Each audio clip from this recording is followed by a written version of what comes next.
أهلا بيكم وفيديو جديد. في البداية ما تنسوش لايك للفيديو والاشتراك في القناة.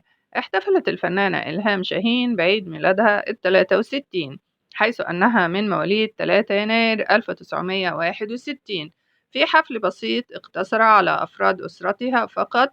ويأتي احتفال إلهام بعيد ميلادها بعد احتفالها بخطوبة ابن شقيقها محمود شاهين. حلوة يا جميل، سنة حلوة يا جميل، سنة حلوة يا جميل، سنة حلوة يا جميل. يلا حالا بلا بلا حي أبو الفصل، هيكون عيد ميلاد الليلة أسعد الأعياد، فليحيى أبو الفصل.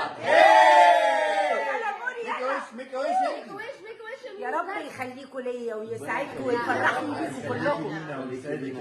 وعبرت إلهام شاهين عن فرحتها بخطوبة محمود شاهين قائلة: أجمل حاجة حصلت في أول يوم في السنة الجديدة خطوبة ابني وحبيبي وأجدع شخصية في عائلة شاهين.